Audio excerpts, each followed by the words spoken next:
Hello everyone, welcome to Diplomatic Briefing. The current global situation is changing rapidly. If leaders or decision makers lack a broad perspective or strategic resolve, in plain terms, if they don't clearly understand which direction their country or region should develop in or how to achieve their goals, they will always fall behind the times.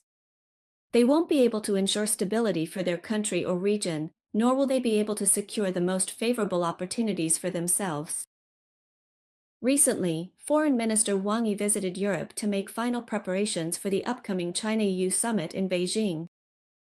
At the same time as meeting with the leadership of the European Commission, the U.S. government lifted export restrictions on EDA software for Chinese chip design, another sign of easing tensions in China-U.S. trade relations. However, EU politicians have yet to react and are still pointing fingers at China. The EU's High Representative for Foreign Affairs and Security Policy, essentially the EU's foreign minister, Kallas, who is also the former Prime Minister of Estonia, always holds Western ideology aloft, completely unaware that the EU's big boss, the United States, has long since stopped buying into this. Before meeting with Wang Yi, Kallas sharply accused China of wanting to have it both ways, claiming that on one hand China is fueling the war in Europe, while on the other hand seeking to build closer ties with Europe. She said Beijing must address this contradiction. She also demanded that China must stop threatening Europe's security, that is, stop supporting Russia, and repeated the same old accusations, criticizing China for launching cyber attacks, interfering in EU democracy, and engaging in unfair trade practices. The EU has also been making frequent little moves against China in trade recently. After listening to Kallas's speech and looking at the EU's series of actions, it's clear they're still stuck in Biden's old rhetoric toward China. In reality, things have already changed in the US. Trump has gone from waging a trade war with China to now just hoping for the grand moment of visiting China. On the eve of the China-EU summit, China has been courteous to the EU. During his meeting with Kallas, Foreign Minister Wang Yi stressed that China-EU relations are partners, not rivals, and cooperation is the main theme. There are no fundamental conflicts of interest between China and the EU, instead, they share broad common interests. Both sides support multilateralism and open cooperation, both support the central role of the United Nations and the democratization of international relations, and both are committed to resolving disputes peacefully through dialogue. In addition to clearly explaining the rationale for win-win cooperation between China and the EU, Wang Yi also used some rather strong language during the meeting. He said that China is not the United States, and that China should not be viewed as a mirror image of the path the United States has taken. China and the EU have different histories, cultures, and values, but these differences should not make us see each other as rivals, nor should disagreements lead us to seek confrontation. At present, Europe faces various challenges, but these challenges, past, present, and future, have never come from China. To put it bluntly, the underlying message in Wang Yi's words is that Europe needs to see the bigger picture. Right now, the one trying to control and manipulate Europe is the United States, not China. It's the United States, not China, that is demanding Europe sharply increase tariffs, and it's American arms dealers who are getting fat off this. The push to raise EU tariffs is coming from the US, not China. Wang Yi's point is to tell the EU to wake up, stop pretending to be asleep, or maybe they've really fallen asleep. China has always sought to make friends in its foreign relations, but that doesn't mean it will let itself be taken advantage of. Recently, the comments from some European companies regarding China's rare earth export controls have really left people speechless. Lately, the EU has been continuously hyping up the issue of critical minerals. According to a July 2 report by The Guardian, it mentioned Stefan, the CEO of German emerging lithium processing company AMG Lithium Group. Taking advantage of this opportunity, Scheller used the issue of critical minerals to call on the EU to reduce its dependence on China, in an attempt to seek personal gain for his own company. According to the report, in 2024, Scheller's German AMG Lithium Group built Europe's first lithium refinery in Saxony-Anhalt, Germany. At the time, it was expected to be completed in 2 years, with the goal of producing 20,000 tons of lithium hydroxide annually, enough to supply 500,000 electric vehicles. Last month, their company produced the first batch of test products, hoping to achieve commercial mass production later this year. In Scheller's view, the EU's pursuit of lithium batteries is like a new gold rush. But he criticizes the current EU policies and laws as ineffective, advocating for temporary protective measures on components. Otherwise, China will continue to dominate battery technology and weaken EU competitors. When talking about EU-related policies, he said that Europe must break free from its dependence on China, otherwise everything is just empty talk.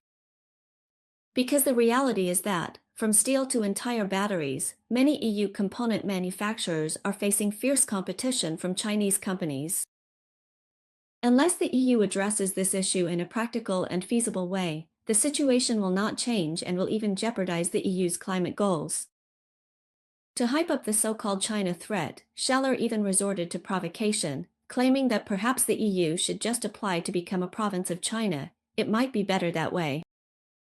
He said, if you think about it carefully, this is actually an interesting idea. He said, we are truly at a turning point, and this has nothing to do with the Russia-Ukraine conflict. This is a fundamental shift in global relations.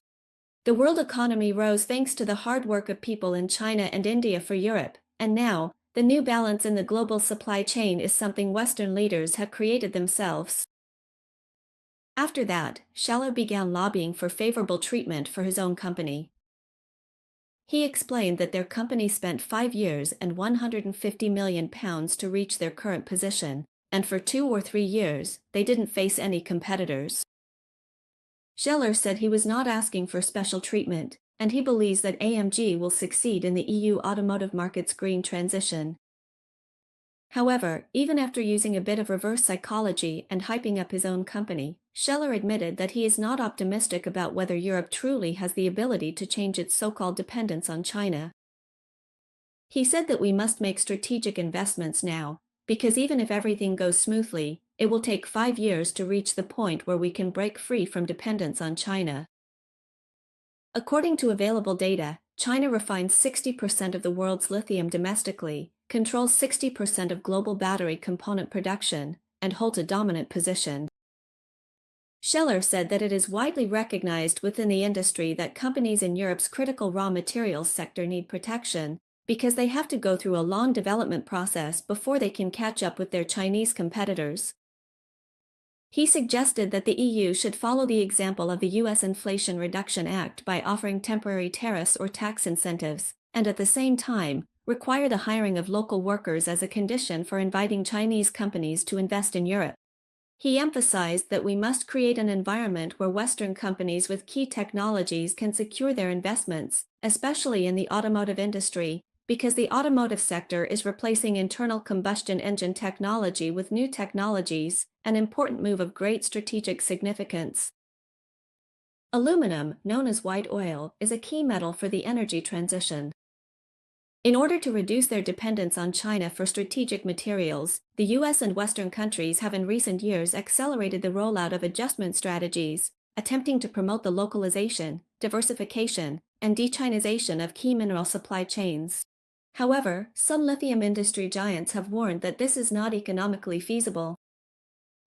Last November, Kent Masters, CEO of Albemarle, the world's largest lithium producer, said that building supply chains in North America and Europe to wrest control of key minerals from China would yield little return for Western countries.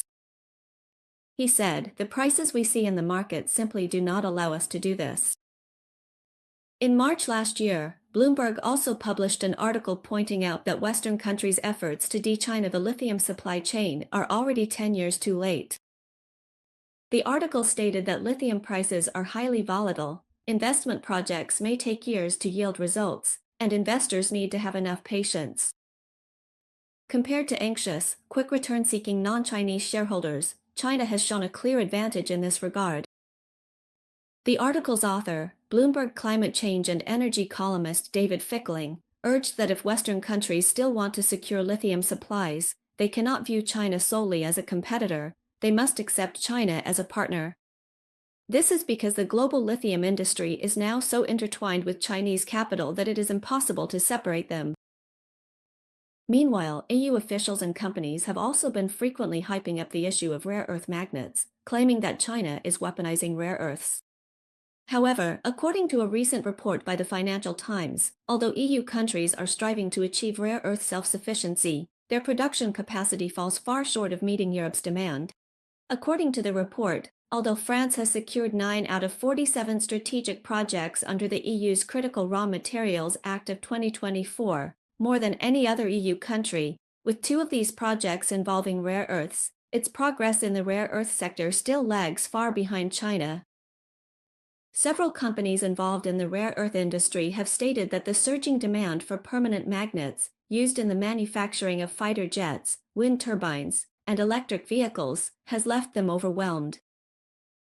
Bethite, a recycled magnet manufacturer based in Grenoble, France, lamented that it is extremely frustrating because demand is very strong, but we simply don't have enough production capacity to respond. After hearing this news, we can sum it up like this. Although this executive from the German lithium group tends to make shocking statements, like suggesting the EU might as well apply to become a province of China, in reality, he's just trying to secure special treatment for himself. However, from his remarks, it's also clear that he's disappointed in European politicians, and in fact, he doesn't have much confidence in being able to compete with Chinese companies. In addition, faced with the relentless pressure from the United States, China remains constantly vigilant, even if China-US relations have eased somewhat. For example, in response to the trade agreement reached between the US and Vietnam, which could result in tariffs as high as 40% on Chinese products re-exported through Vietnam, the Chinese Ministry of Commerce has stated its firm opposition to any deal made at the expense of China's interests, and has vowed to take strong countermeasures to safeguard its legitimate rights and interests. On Thursday, Ministry of Commerce spokesperson He Bingqian responded to questions regarding the US-Vietnam trade agreement, saying that China has taken note of the situation and is currently conducting an assessment. He Bingqian stated that China's position has always been consistent. China welcomes all parties to resolve economic and trade disputes with the US through equal consultation, but firmly opposes any party reaching a deal at the expense of China's interests. If such a situation arises, China will resolutely take countermeasures to safeguard its legitimate rights and interests. Foreign Ministry spokesperson Mao Ning also stated that China has always advocated for all parties to resolve economic and trade disputes through equal dialogue and consultation. At the same time, relevant negotiations and agreements should not target or harm the interests of any third